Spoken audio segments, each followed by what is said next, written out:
Good evening students. आज मैं आपको लेकर आया हूँ CMED में नेक्स्ट लेक्चर हम पढ़ेंगे। इससे लास्ट लेक्चर में हमने जो डिस्कस किया था वो हमने पढ़ा था निर्माण संबंधी कार्य। अब हम पढ़ेंगे भंडार संबंधी कार्य। जो हमारा भंडारण होता है, स्टोरेज होता है, उसके बारे में डिस्कशन करेंगे। अधिशासी अभियंता अपने खंड के भंडारों के लिए आवश्यक सामग्री का क्रय करता है। भंडारों में सामग्री के आगत निर्गत, भंडारण, सुरक्षा इत्यादि की दोष रहित व्यवस्था करता है। प्रयोग में न आने वाली फालतू सामग्री की अन्य खंडों में स्थानांतरण की व्यवस्था करता है और यह भी ध्यान रखता है कि भंडार में स्टॉक की आरक्षित सीमा से अधिक सामग्री क्रय न होने पाए।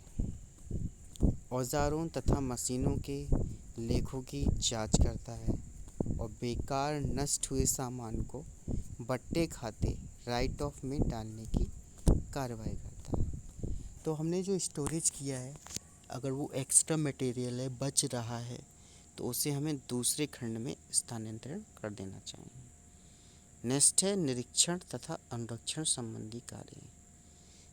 कार्यकारी अधिकारी होने के नाते निर्माण कार्यों की प्रगति, गुणवत्ता, मितव्ययिता बनाए रखने की जिम्मेदारी अधिशासी अभियंता की रहती है, क्योंकि सहायक तथा अवर अभियंता अनुभव तथा पद स्तर की दृष्टि से उससे बहुत नीचे होते हैं।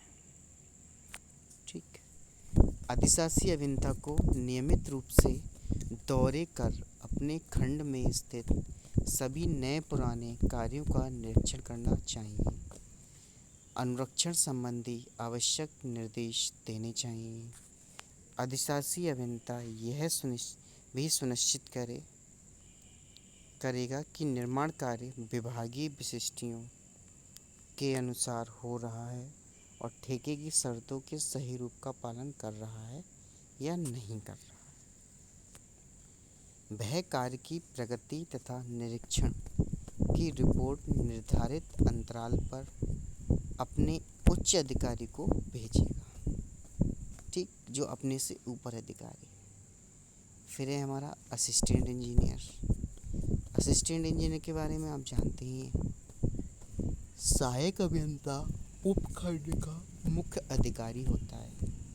जब सहायक अभियंता को तकनीकी कार्य के अतिरिक्त भुगतान के अधिकार प्राप्त होते हैं, तब इसे उपखंड अधिकारी सब डिविजनल ऑफिसर कहते हैं। एक सहायक अभियंता के फंक्शंस निम्नलिखित हैं। अब हम पढ़ेंगे असिस्टेंट इंजीनियर के फंक्शन। तो सामान्य प्रकार है। एक सहायक अभियंता का अपना परिपूर्ण कार्य होता है, जिसमें उपखंड, क्लर्क तथा लिपिक होते।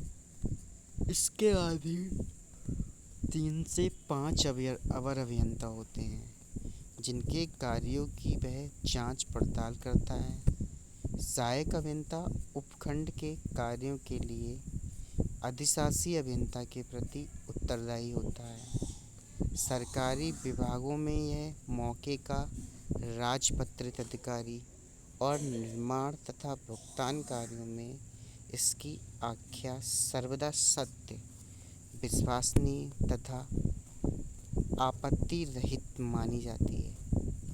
यह अपने अधीन कार्यरत ठेकेदारों तथा कर्मचारियों का कार्यभार चरित्र प्रमाणित करता है। अभिलेखों संबंधी कार्य। उपखंड कार्यालय में रखे जाने वाले प्रारंभिक लेखों जैसे रोकड़, बही, माप पुस्तिकाएँ, मास्टर रोल, स्टॉक, रजिस्टर इत्यादि को सही तथा उत्तम ढंग से रखने की जिम्मेदारी सहायक अभियंता की होती है। यह सुनिश्चित करेगा कि रोकड़, बही, स्टॉक, रजिस्टर तथा अन्य लेखों की सत्य प्रतियां नियमानुसार तथा निर्धारित समय पर अधिशासी अभियंता को प्रेषित की जा रही है। स्टॉक संबंधी कार्य। सहायक अभियंता अपनी सुविधा अनुसार उपखंड का स्टॉक वर्ष में 2 बार और औजारों तथा मशीनों की वर्ष में 1 बार अवश्य जांच करेगा और कोई गड़बड़ पाए जाने पर संबंधित कर्मचारी के विरुद्ध उचित विभागीय कार्रवाई करने के लिए अपने अधिशासी अभियंता को लिखेगा। तो ये हमारा स्टॉक संबंधी, जो स्टॉक में वर्क करते हैं उनके ऊपर डिपेंड करता है। रोकड़ा संबंधी मतलब रोकड़ा ख़त्म हो चुका है, पैसा ख़त्म हो गया है तो कंस्ट्रक्शन पर रुक जाएगा। तो सहायक अभियंता अपने उपखंड की रोकड़, कैश, रोकड़ बही, कैश बुक, तिजोरी, चेस्ट, चेकबुक इत्यादि की सुरक्षा बनाए रखेगा। रोकड़ बही को प्रति माह निर्धारित तिथि पर बंद कर देगा। अपने अधीन अभियंताओं को दिए गए अग्रिम का लेखा शीघ्र अतिशीघ्र उनसे प्राप्त कर रोकड़ी बही में समंजित करेगा। नंबर 5, भुगतान संबंधी कार्य। सहायक अभियंता अपने उपखंड के कार्यों का भुगतान करता है। वह किसी गलत अनुचित भुगतान के लिए स्वयं उत्तरदायी होगा। वह यह सुनिश्चित करेगा कि मास्टर रोल के श्रमिकों तथा कार्य प्रभारित कर्मचारियों को उनके देय राशि का ठीक भुगतान होता है। ठेकेदार को गलत अथवा बढ़ा चढ़ाकर भुगतान नहीं होगा। कार्य तथा आपूर्ति संबंधी सभी का भुगतान माप पुस्तिका में दर्ज हो जाने के बाद ही किए जाएंगे। बिलों की गणनाओं की शुद्धता की जांच वह स्वयं अथवा अपनी देखरेख में करेगा। भुगतान संबंधी सभी कार्यों में सहायक अभियंता लापरवाही, जल्दबाजी, अंधविश्वास, धोखाधड़ी से बचेगा। जो भुगतान उसके कार्य क्षेत्र में नहीं आते उनके बिलों की शुद्धता से जांच करके अपने अधिशासी अभियंता को भेज देगा। ठीक, फिर है तकनीकी प्रक्रिया, टेक्निकल फंक्शन। निर्माण तथा निरीक्षण संबंधी कार्य। सहायक अभियंता निर्माण कार्यों पर अधिक ध्यान देगा और कार्य की संतोषजनक प्रगति एवं गुणवत्ता बनाए रखने के लिए सभी जरूरी कदम उठाएगा। वह देखेगा कि ठेकेदार ठेके की शर्तों का पालन सही एवं सत्यता से कर रहा है और उसका कोई अधीनस्थ कर्मचारी अपने कार्य ड्यूटी के प्रति लापरवाही, उदासीनता, गैर जिम्मेदार तो नहीं दिख रहा है। तो ये भी हमें चेक करना पड़ता है। जो लोग निर्माण और निरीक्षण कर रहे हैं तो वो ऐसे लापरवाही और गैर जिम्मेदार लोग नहीं होने चाहिए। सहायक अभियंता विशेष जॉब के निर्माण के समय स्वयं मौके पर उपस्थित रहेगा। प्रबलित सीमेंट कंक्रीट कार्य में इस्पात छड़ों के जाल, व्यास तथा दूरी की जांच स्वयं करेगा।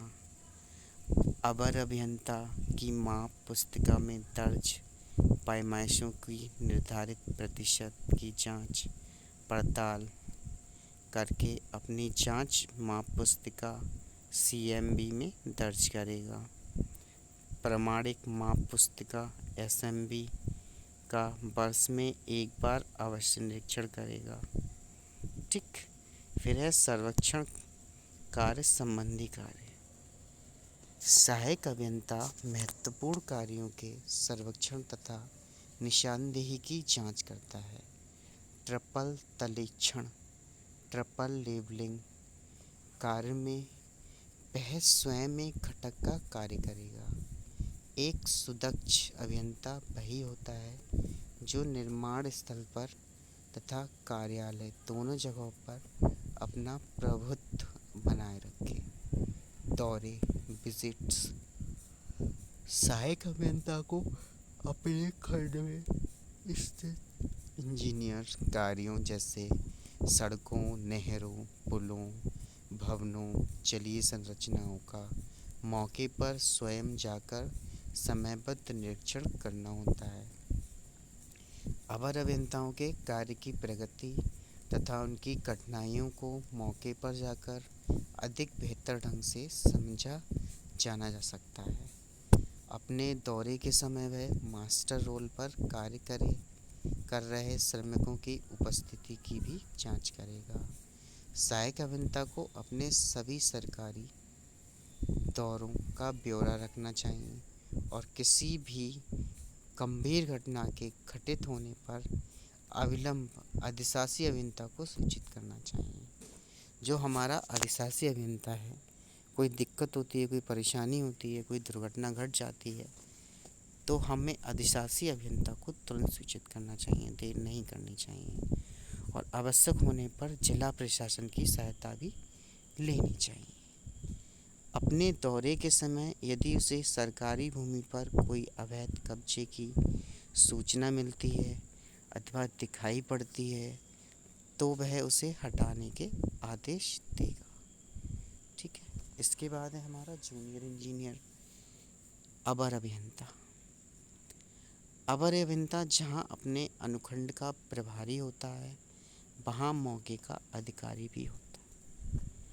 जूनियर इंजीनियर ही सारे वर्क काम करवाता है। जो हमारे कॉन्ट्रैक्टर होते हैं, ठेकेदार होते हैं, ठेकेदार के जो काम चलता है उसका इंस्पेक्शन करना, उस काम को करवाना, वो हमारे अवर अभियंता के अंडर आता है। Officer eight site. प्रत्येक निर्माण तथा अनुरक्षण कार्य पर इसकी उपस्थिति अनिवार्य होती है। विभाग में अवर अभियंता हालांकि सबसे निचले स्तर का इंजीनियर अधिकारी होता है, परंतु विभागीय कार्य की दृष्टि से वह विभाग का महत्वपूर्ण प्रत्यक्ष साक्षी विटनेस माना जाता है। यानी कि हमारा जो अपर अभियंता होता है वो उसका अहम रोल होता है। जैसे एक लेखपाल पटवारी से जमीन जुड़ी रहती है, वैसे ही एक अपर अभियंता से कार्यस्थल जुड़ा है। यह इंजीनियर विभाग की रीढ़ की हड्डी है। जो हमारा इंजीनियरिंग तकनीकी फैक्टर है उसकी रीढ़ की हड्डी है।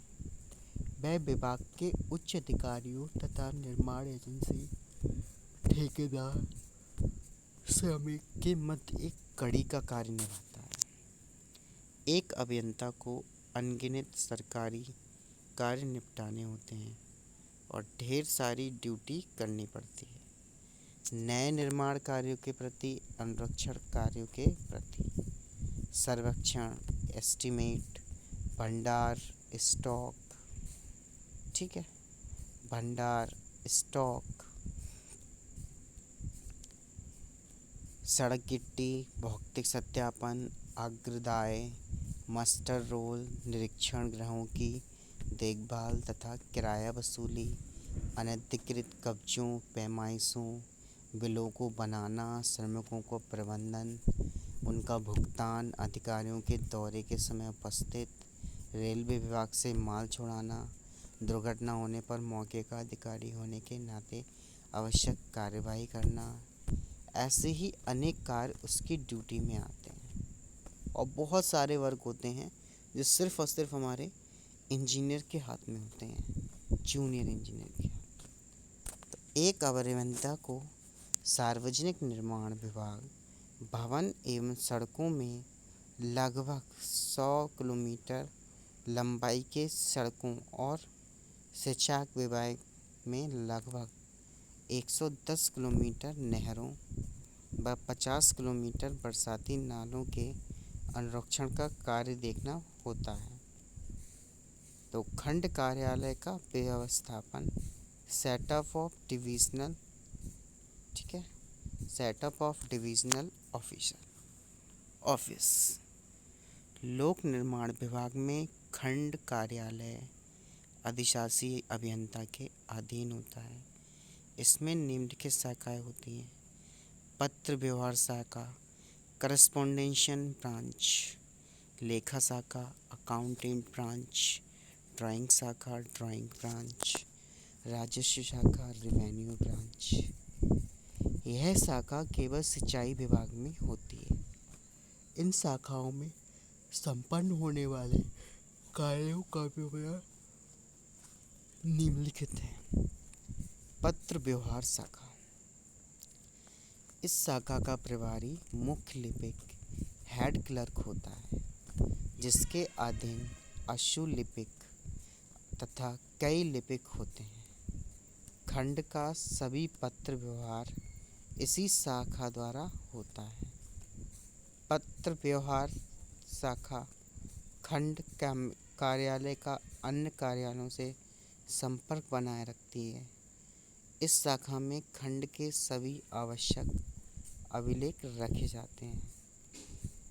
ठीक, खंड का सभी गोपनीय तथा कर्मचारियों की सेवा संबंधी कार्य इसी शाखा द्वारा होता है। ठीक है। पत्र व्यवहार शाखा में माप पुस्तिकाओं तथा ठेकेदारों का रजिस्टर रहता है और विभाग के विश्राम गृहों व डाक बंगलों के का आरक्षण भी पत्र व्यवहार शाखा द्वारा किया जाएगा। ठीक है। तो ये बहुत सारे फैक्टर हैं। फिर है हमारा लेखा शाखा। यह लेखा खंड लेखाकार अकाउंटेंट के अधीन होती है। लेखाकार प्रदेश के महालेखाकार एजी के कार्यालय का कर्मचारी होता है, परंतु इसके अधीन लेखा क्लर्क विभागीय कर्मचारी होते हैं। ठीक है, कौन होते हैं? विभागीय कर्मचारी होते हैं। तो लेखा संबंधी सभी मुद्दों पर लेखा की राय बहुत ही ज़रूरी है। खंड लेखाकार के प्रमुख कार्य वित्तीय नियमों, बजट, अनुदानों आदि के संबंध में अधिशासी अभियंता को परामर्श देना, खंड लेखकों को वित्तीय नियमों के अनुसार निर्धारित प्रपत्रों पर रखना तथा खंड के आय व्यय का प्रतिमेय व्यवहार तैयार करना। तो बहुत सारी चीज़ें हैं जो हम इन सारे लेखाकार के फंक्शंस पे डिपेंड करती है। महालेखाकार के प्रतिनिधि के रूप में प्रारंभिक लेखों तथा वाउचर की जांच करना। खंड 5 खंड के कर्मचारियों की प्रारंभिक, ठीक है, प्रारंभिक खेल तथा वाउचरों की जांच करना। खंड के कर्मचारियों की वार्षिक वेतन यात्रा भत्ता बिल आवास संबंधी कार्य समापन करना। ड्राइंग शाखा। यह शाखा गणना कर कंप्यूटर अथवा हैंड ठीक है, कंप्यूटर अथवा हैंड ड्राफ्टमेंट्स पंजाब लोक निर्माण विभाग के अधीन होती है। सहायक के रूप में ड्राफ्टमैन, ट्रेशर तथा फेरो प्रिंटर होते हैं।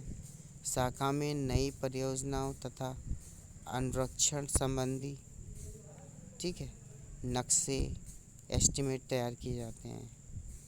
ठीक, इसके अतिरिक्त अन्य टेक्निकल कार्य जैसे टेंडर प्रपत्र बनाना, टेंडर आमंत्रित करना, तुलनात्मक विवरणीय तैयार को, ठीक है। तो अवर अभियंता द्वारा तैयार लघु एस्टीमेटों, भू सर्वेक्षणों तथा तकनीकी पत्रों की जांच भी ड्राइंग शाखा द्वारा की जाती है। ठीक है, अभी मैं दुकान गया तब देखा। ठीक, तो यंत्रों का लेखा भी इसी शाखा में रखा जाता है और दुकान से भी लिया जाता है। राजस्व शाखा। यह शाखा सिंचाई विभाग के अनुरक्षण खंडों मेंटेनेंस डिवीज़न में स्थापित की जाती है। इस शाखा में सिंचाई तल, जलकर तथा राजस्व संबंधी लेखा तैयार करके तहसीलदार को भेजा जाता है, जो किसानों से इसकी वसूली करता है। राजस्व शाखा डिप्टी कलेक्टर उप राजस्व अधिकारी के अधीन होती है और इस अधिकारी को नहर सिंचाई संबंधी मामलों में तृतीय श्रेणी के मजिस्ट्रेट के अधिकार प्राप्त होते हैं और सहायक के रूप में जिलेदार, अमीन तथा पतरोल होते हैं। ठीक है, तो आज के इस CMAED के लेक्चर में इतना ही। हम मिलेंगे नेक्स्ट वीडियो में। Thank you students.